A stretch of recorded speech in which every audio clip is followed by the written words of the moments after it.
Arsenal 3, Inter Milan 1, as the club gets a massive midweek boost in the Champions League.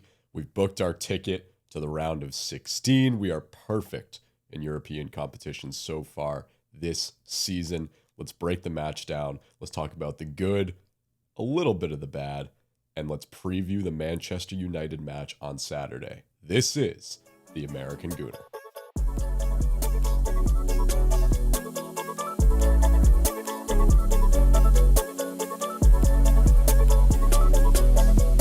Happy Tuesday. A much brighter and much more positive tone than the last episode, where we were trying to find the silver lining of the 0-0 draw with Nottingham Forest over the weekend. Today we're doing quite the opposite. I think we're going to be hard-pressed to find anything negative to talk about after this gigantic win over Inter Milan, 3-1 at the San Siro. And I say it's a gigantic win, not because a loss would have been catastrophic. We went into this match talking about the idea that there was going to be a lot of squad rotation, that we'd pretty much solidified our spot in at least in the top 8, if not probably in the top 3 of the Champions League table. We would avoid the playoff. We would get the extra 2 weeks of rest, go straight through the round of 16. So it wasn't that much of a concerning match. I think the mentality around the club was a little bit more concerning after the 0-0 draw. You didn't want to drop points in back-to-back matches in the same week. You want to build momentum. You want to give some of the players that haven't been featured in the squad an opportunity to play, to build some confidence. And for the most part, that happened today. We'll talk my one negative takeaway. We'll talk about a little bit later. But man, this was massive. I think this was just big for confidence. This was big to settle the nerves of the fans a little bit. This was a statement victory on the road against a Champions League finalist club from last season. And we're sending a message to the rest of Europe right now that we are the team to beat. And we are right now looking like we're going to just go on a run in the Champions League. And I think that we'll build off of this momentum, hopefully in the Premier League, in the second leg of the Carabao Cup semifinal with Chelsea, future FA Cup games. I think that today was massive. Not as long of a recap as we had for the Forest match, just because there's going to be a lot of redundancy. Not a ton has changed. Some of the same talking points are going to be present, so I don't want to beat a dead horse there. But we'll go over my 3 biggest takeaways from the match against Inter Milan today, the 3-1 victory on the road, and then we'll preview a little bit of the Manchester United match this coming weekend. And then the next episode will be hopefully another very positive match recap and reaction following the match with United at the Emirates this weekend. But let's talk about this match today against Inter Milan. 3 biggest takeaways. Here we go. First, and this is something I think is going to be the biggest talking point coming out of this game for multiple reasons. You may have found your strongest front 3. And I'll say that with an asterisk because I sat down after 80 minutes of that match to write my notes so that we could record this episode immediately following the full-time whistle. And then the masked man, Viktor Gyökeres, ruined the narrative that I had written about, which was that Gabriel Jesus may have just won the job, snatched it out of Viktor Gyökeres' hands. He gets subbed on late in the match, and it's an unbelievable goal. And he proved me wrong. I said that Viktor Gyökeres had not yet scored an impressive goal from open play in any competition. That was an impressive goal from open play. In the biggest competition, arguably for Arsenal this season. Obviously, I think there's more pressure on Arsenal to win a domestic trophy, to win the Premier League, to win the FA Cup, to win the Carabao Cup. But I think that in terms of what a Champions League title would mean, I think it would go a lot further for the development of Arsenal in Europe and domestically as well. if you're able to win the Champions League this year, to prove that you can compete with the world's best, at least Europe's best, not just England's best in top flight football. And Viktor Gyökeres proved today that he can score goals on that stage. And it was a stage that he was very comfortable with last season at Sporting. He's proved earlier this season against Atletico Madrid. He had a brace against them. It's now his third goal in Champions League competition. It's his second goal in 3 matches now, which is something that we have not seen from Viktor Gyökeres all season. And he may have just fended off Gabriel Jesus' attempt at winning the starting job for at least another match. We'll talk about that, though. First, let's talk about the initial 83 minutes and what the conversation was there. I loved the front three. I loved it. I was somewhat critical of Gabriel Jesus last episode. I said that I don't think he offers much in attack. We feel very vulnerable to the counterattack when he's on the pitch. But he had a phenomenal performance today. Outside of the 2 goals, I mean, the 2 goals were incredible. We'll talk about those. But outside of the 2 goals, I loved his presence. I loved the leadership that I saw from him. And it's something that I think Viktor Gyökeres lacks a little bit. And I think that's natural because he's a new player to this squad. He's still getting to know some of these players and kind of find his place vocally in the Arsenal team. Gabriel Jesus has not only been around this Arsenal team for much longer, but he's been around the Premier League. He's been around football for much longer. He's seen success. And so you getting that veteran presence and that veteran voice in a game like today was massive. And I just liked what I saw from him. I liked when we conceded the goal immediately after taking an early lead. I liked they cut to Gabriel Jesus on the broadcast, and he goes right over to the back four and to the defenders, and it looks as though there's some words of motivation. This is early on in this game. Let's get back on the right track and let's go find the winner. Let's not be content with the way that we were playing in the last 90 to 180 seconds. And you don't see that from Viktor Gyökeres. You don't see him picking up his teammates. You don't see him communicating in between the whistles. Not to say that it's necessarily something that a striker needs to do or that a Viktor Gyökeres type player needs to do. There's obviously a quiet confidence about him, and there's obviously a different type of leadership that he brings more so with his play than he does with his actions and with his voice. But I liked the energy that Gabriel Jesus was bringing, and I think if you're coming at it from his standpoint, he had a big opportunity today where there was going to be squad rotation. It was a game that the club probably felt they needed to win just to give themselves a little bit of a boost going into the weekend, getting back to the Premier League and looking to continue on in that title race as front runners. And he took it upon himself to really make a statement.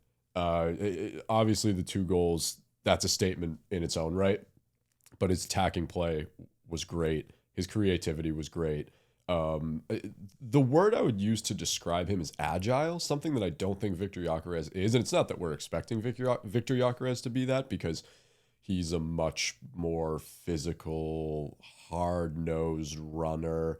He uses his size to his advantage. He's a powerful striker of the ball itself.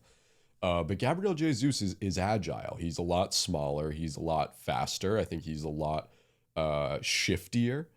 And we saw that today, I think, with the set piece goal.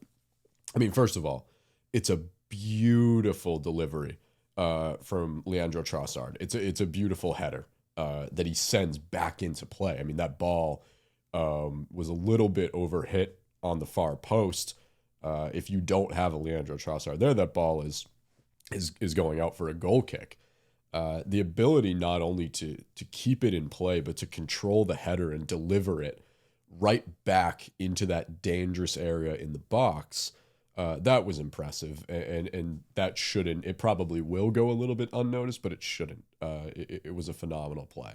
And then Gabriel Jesus to have the wherewithal to put himself in the right position to elude the defenders who were going up to try and clear that ball out of the box and to clear the header away.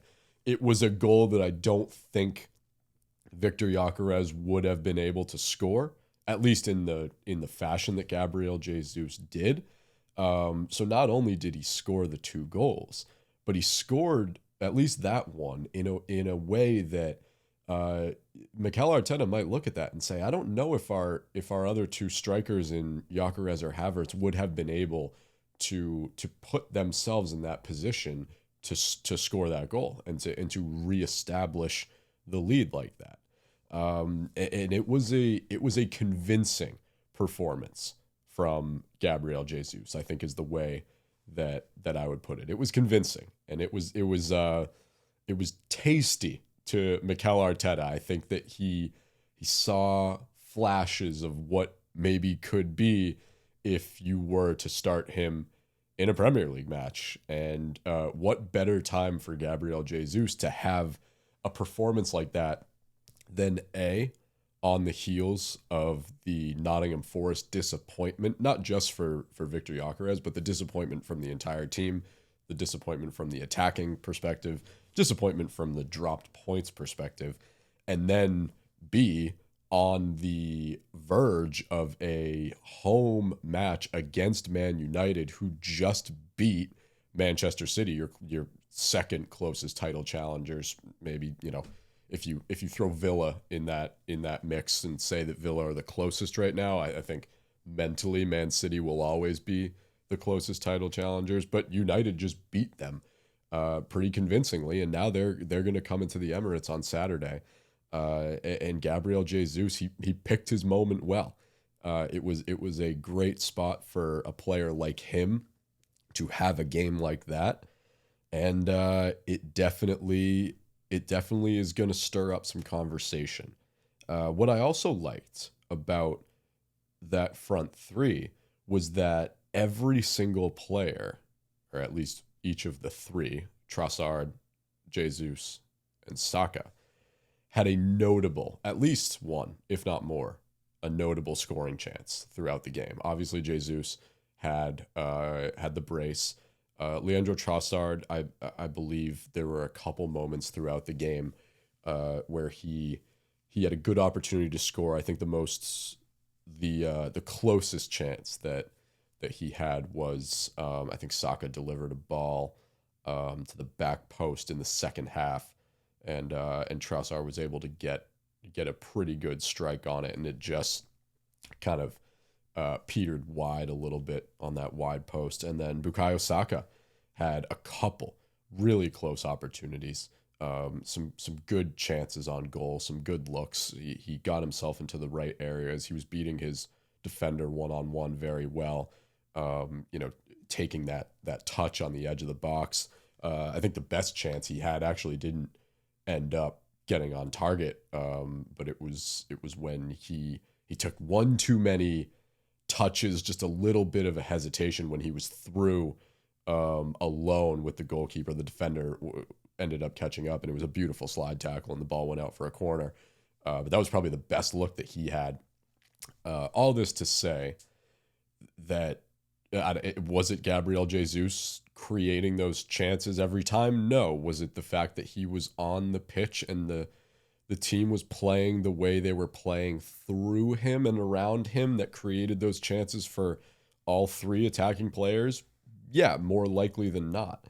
Can I sit here and say that they don't win that game 3-1, or they don't win that game at all if it's Gyökeres starting over Jesus or Havertz starting over Jesus? No, because there's obviously no way to tell. This attacking group has been very in and out. There's not a lot of consistency in the squad selection. And that's a good thing.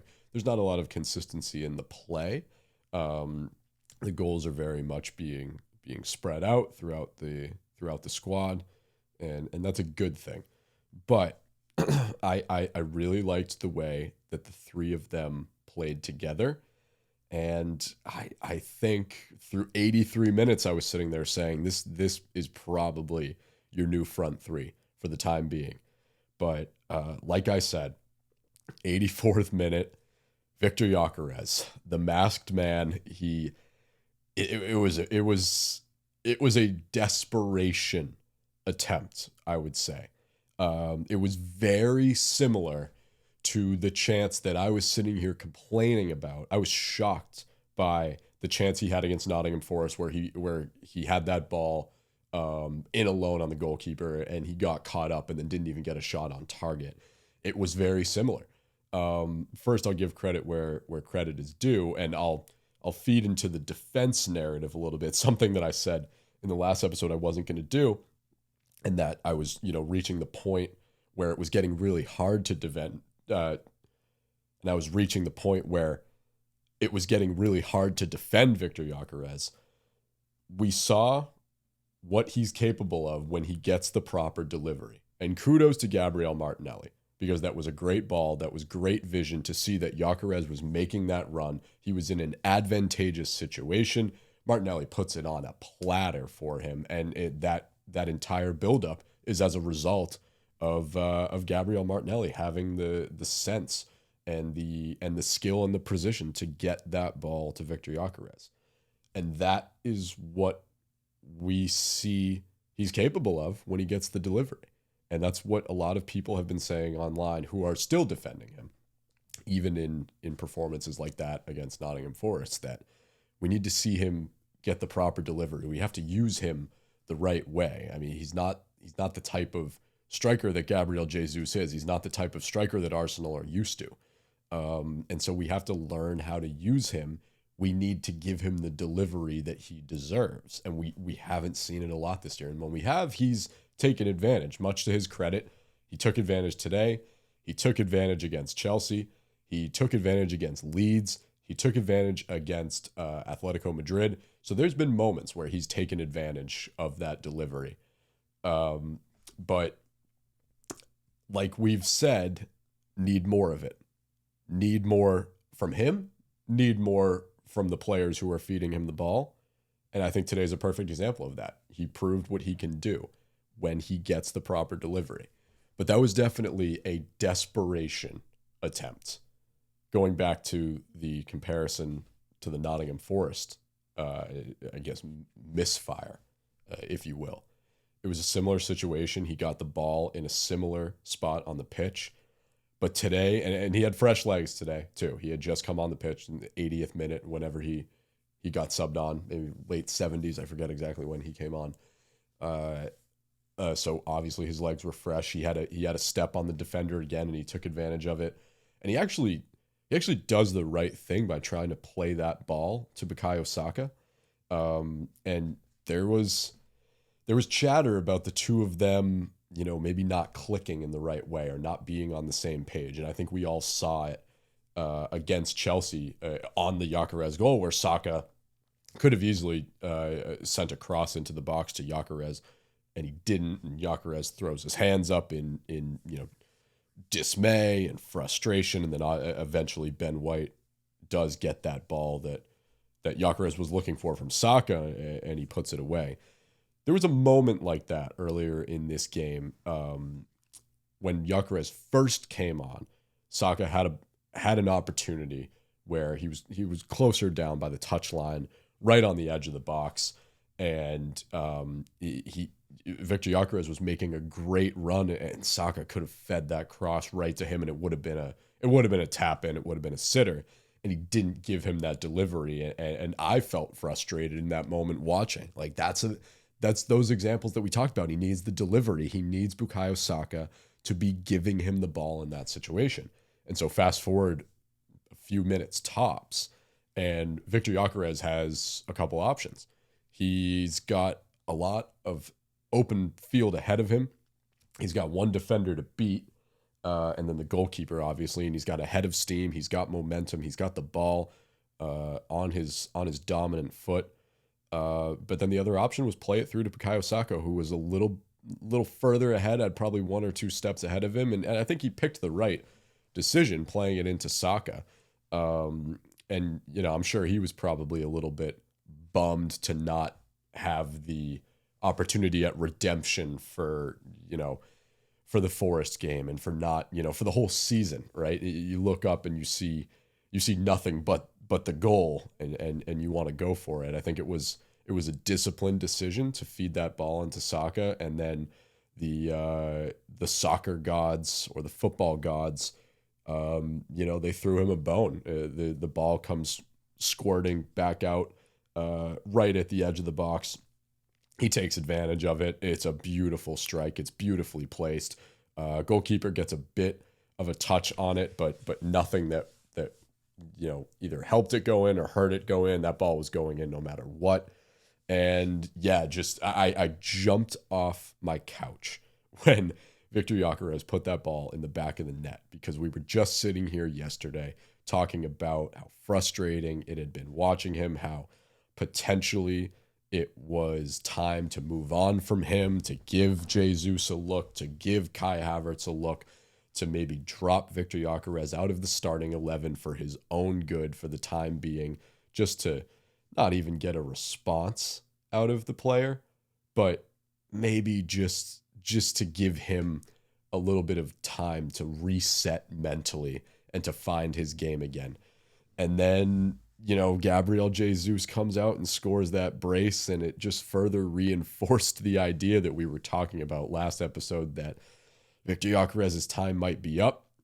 And then 84th minute, he is most definitely giving Mikel Arteta something to think about.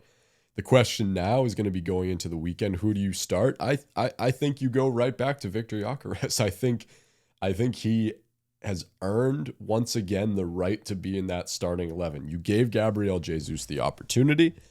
He took full advantage of it. But you've been careful with his minutes so far coming back from injury. You've been really careful with Kai Havertz minutes. You made it clear that this was a little bit of squad rotation today, starting Lewis Skelly, starting Eze, starting Gabriel Jesus, starting Christian Mosquera. So I think the direction that Mikel Arteta is going to go is that Gyökeres will remain in the starting 11 at least for another game. And look, as much as we want to talk about squad competition, I think it would be great to try and utilize the strengths of both of these players. I mean, you're fresh off of a game where two of your three strikers scored goals. And obviously Kai Havertz didn't appear in this match. But you got two from Jesus and you got one from Gyökeres, and Gyökeres's was the nail in the coffin. It gave you the 3 points there. And so as much as we want to sit here and say, is it Gyökeres or Jesus, or is it Havertz or Jesus, Havertz or Gyökeres, I would really like to see Mikel Arteta, play around with and dabble with the idea of potentially using both.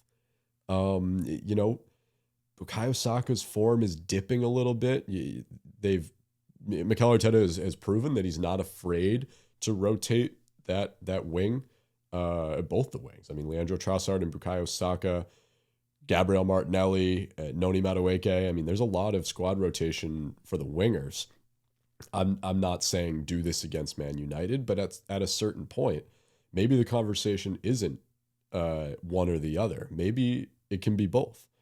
And I would like to see Mikel Arteta explore that going forward. I don't think it's going to be against United. I do think Viktor Gyökeres will and should start against Man United. And I think you have to start him with the right players as well. I think start him with Bukayo Saka. Start him with Leandro Trossard. Start him with Declan Rice, Martin Zubimendi, and maybe Eberechi Eze in the midfield. They most likely will be going back to Odegaard. But put him in an environment where the players around him are giving him the best opportunity to score and giving him the best opportunity to get touches in the box. So, Viktor Gyökeres, like we said, for the first time all season, he has scored 2 in his last 3. And I'd like to see I'd like to see if you give him another game in the Premier League against Man United, can he capitalize on this momentum? Speaking of Eberechi Eze, I said that I had to pull at least one maybe constructive criticism or, negative talking point out of this game. The one that I would have is Eberechi Eze only given 64 minutes in this game, and it's clear that the frustration is growing. This one baffles me a little bit. Plain and simple, I think Eze needed to get more minutes in this game. I appreciated that Arteta included him in the starting lineup. I think it was the right decision, not only for the player and his confidence, but for the team. I think this was a game that kind of had Eberechi Eze written all over it in terms of starting in the midfield. But 64 minutes to me kind of felt like a slap in the face, especially considering you had Mikel Merino, a yellow card away from suspension, Declan Rice on the bench, a yellow card away from suspension. You take Eze off in the 64th minute and you bring Declan Rice on. He gets that yellow card at the very end. Now, mind you, I'm not naive to the situation. It's going to be good to have those two players and potentially more resting in the next Champions League match against a lesser opponent. So I'm not naive to that fact. But I just don't see a reason, and I can't even justify why Arteta took Eze off in the 64th minute and brought on Declan Rice and kept Mikel Merino and kept Martin Zubimendi, who is being massively overplayed right now. I don't get it. I really don't. And I thought Eze looked good. I thought that he had a few opportunities early on. He could have done a little bit better to get more of his boot on the first chance in the box. It was an awkward angle, and the defender played it well. But he had a couple chances. He was moving the ball well. He was getting himself into the right areas, where we've seen him score goals, like against Tottenham, against Crystal Palace, right on the edge of the box. Kind of sit him at the top of the key there, and feed those through passes through him. I didn't hate what he had to offer in the first half or in the early going in the second half at all. I mean, a player like him in a situation like this, it's kind of like a Gyökeres a little bit, where it's like you really are expecting them to score in order to stay on in a game like this. I expected that at a certain point they were going to sub Eze out. I would have assumed it wasn't going to be for Declan Rice, that maybe you'd bring Odegaard back on, give Declan Rice the entire night off. Maybe you'd give a Christian Norgard the opportunity to get back into the squad. I think this was a game that Declan Rice didn't need to play in. I really don't. I mean, you're running your midfielders into the ground, and we talked about this on the last episode, that he never rotates the midfield. And those three that he loves to throw out there, Zubimendi, Odegaard, and Rice, at a certain point, you continue to play them at this capacity and in this volume of minutes that you are, you're just going to see injuries. You're going to see fatigue. You're going to see knocks here and there. You're just going to see like a dip in form. I get wanting to give your workhorse just a little bit of energy. Like, it's fine that Declan Rice comes on for a little bit, but you gave him a half hour of time in favor of an Eberechi Eze who's completely lost his place in the squad. I don't get that. I don't get why you don't go Rice for Zubimendi there. If you really wanted to put Rice in this game, why not give Eze and Merino the opportunity to play the majority of the game and give Martin Zubimendi some rest?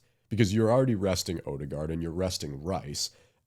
If they started Zubimendi because they wanted some stability in that midfield against a very strong Inter Milan team, fine. I don't get at 2-1 in the 64th minute, where we were controlling a lot of the possession. We looked a little bit vulnerable in the counterattack at times. I don't understand taking Eze off there. To me, it felt like Arteta was once again trying to send a message to Eberechi Eze that he needs to be better. And I appreciate the message and I appreciate the sentiment, but you got to give him his opportunities and you got to give him the looks and you have to give him the minutes. He hasn't scored since that Tottenham game, the hat trick 2 months ago, but he also really hasn't featured in the squad all that much since then. And this was one of his first starts since that Aston Villa game that we talked about was kind of the straw that broke the camel's back in terms of his ability to start for this club. I don't agree with taking him off as early. I don't agree with bringing Rice on. And you could see it. You could see when they took Eberechi off, the way he was walking back to the bench, the look on his face, just defeat, just frustration. I think there's anger in there. I think there's resentment. I'm sure there's disagreement. There's probably contention, and this isn't what you want around a team that is, still alive in all 4 of the competitions that they compete in, and still very much alive. You're through to the round of 16 in the Champions League. You're at the top of the Premier League. You are holding off Chelsea at the Emirates away from being in a Carabao Cup final, the first final of a cup match that you will be in since the FA Cup, I believe, in 2020. And then you're still alive in the FA Cup as well. Let me put it this way. The last thing that this team needs right now is contention amongst its players, because things are going so well. Things are going swimmingly for this Arsenal team.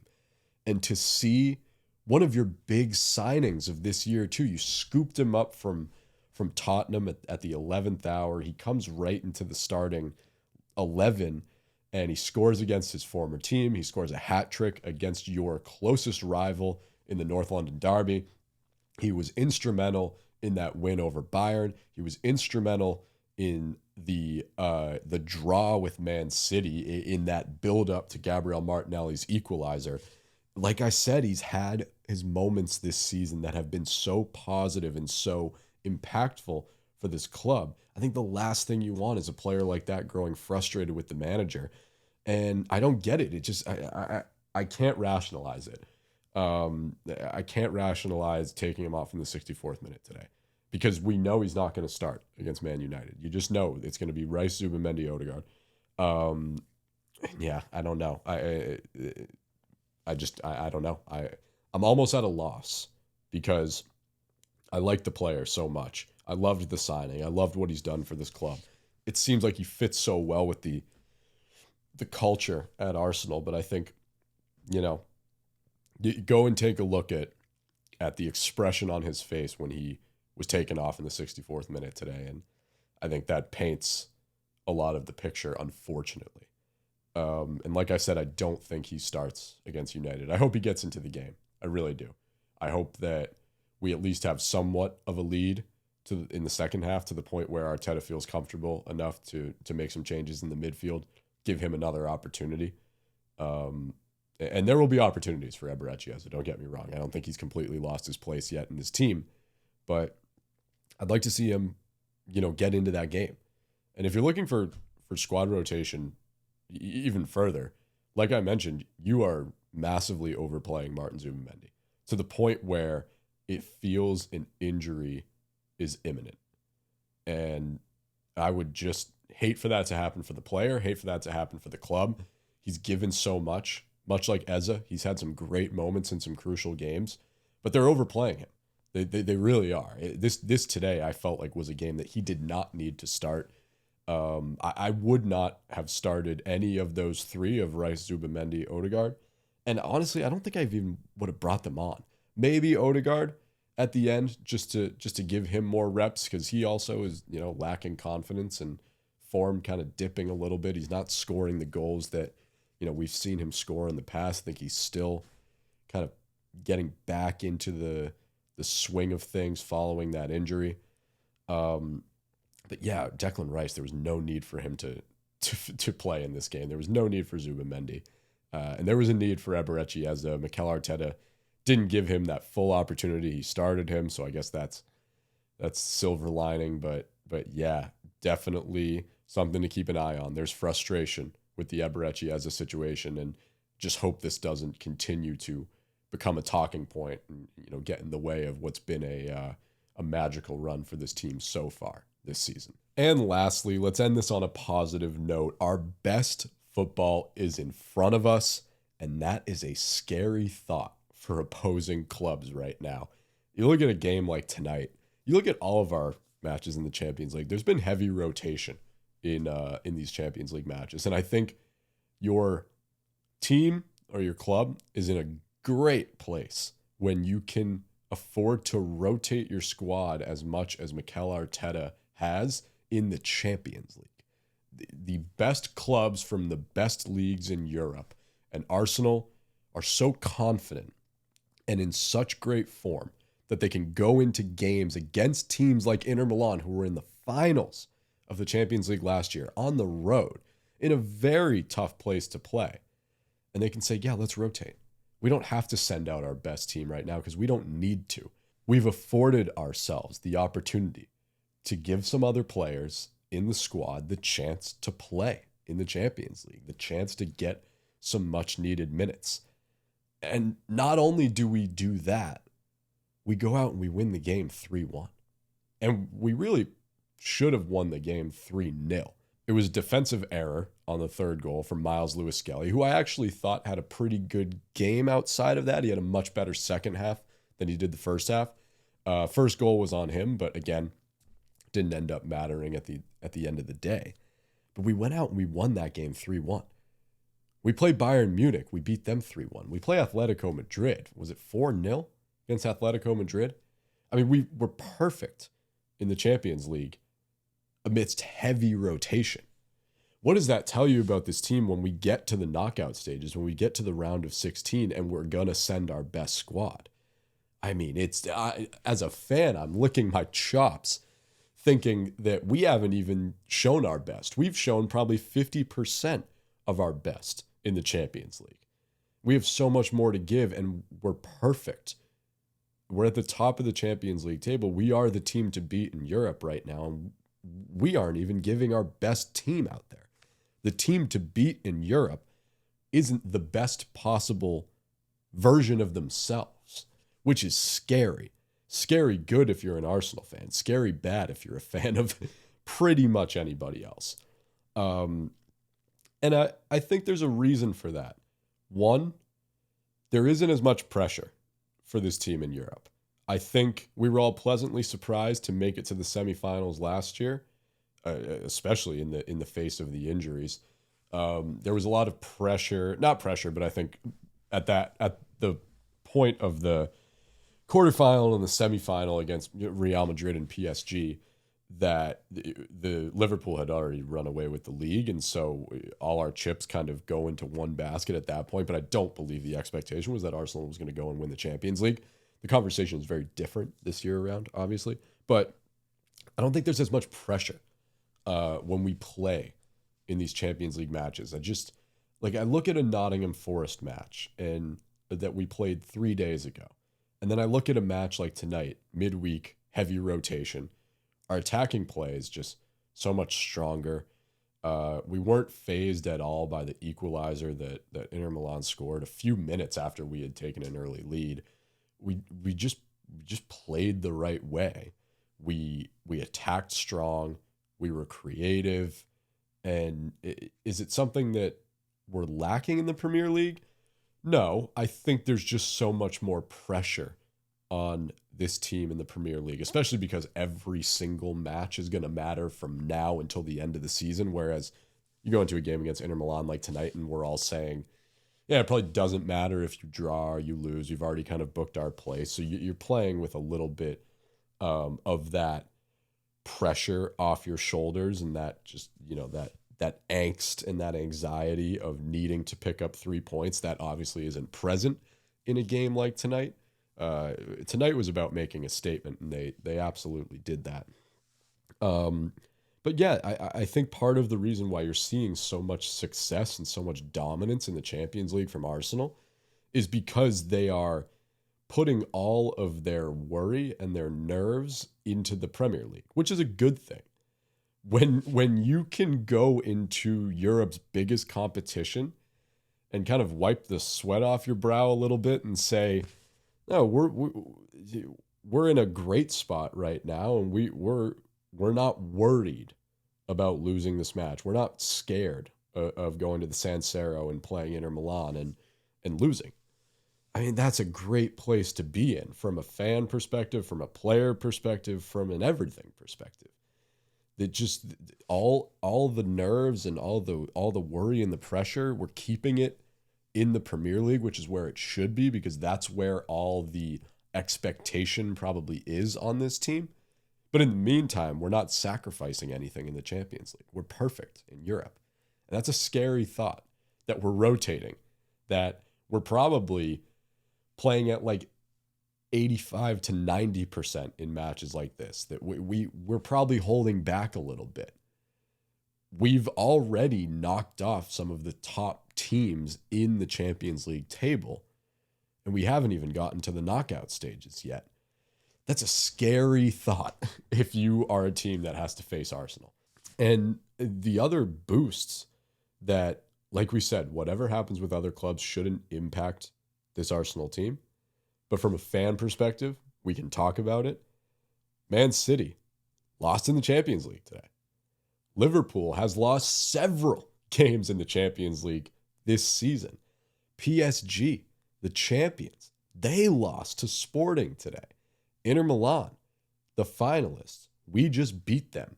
Bayern Munich, the team in second in the league phase table, we beat them. I mean, at a certain point, everybody around you is having slip-ups, and they're losing, and they're dropping points, and they're dipping in form, and it's costing them in this competition. It's not costing Arsenal. We're at 85, 90% maybe, and we haven't had to sacrifice a thing in the Champions League yet. While our title challengers in the Premier League are losing, while our title challengers in the Champions League are losing, while last year's champions are losing, while last year's finalists are losing to us, we continue to just stick our noses out in front. And like I said, it's a scary thought if you have to play against this Arsenal team, especially in the Champions League, because the best that they have to offer has yet to be seen in Europe.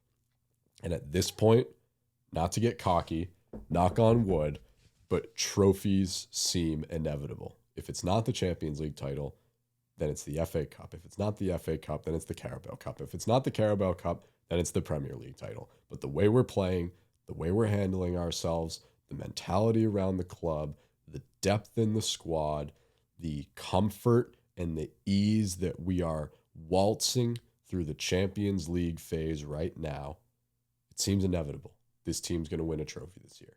And I'll leave you all with that. Positive, keep it going.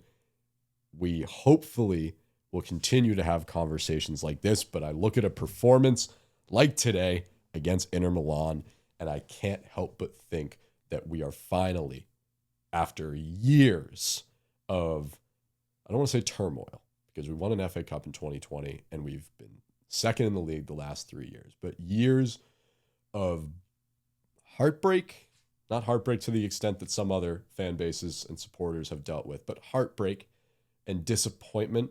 After all that, it seems as though Arsenal will finally get over the line. There's a long way to go, but a performance like tonight will go a long way. And that is that. Thank you so much for listening. Once again, Arsenal 3, Inter Milan 1. This has been the American Gooner, presented by TBR Sports. Make sure to like and subscribe. Leave a comment down below. Let me know your thoughts about today's game, about the United match on Saturday. That will be our next episode, Saturday night. Following the game against United, we will have a much longer match recap. We will talk about 5 biggest takeaways. Hopefully, they're all going to be positive.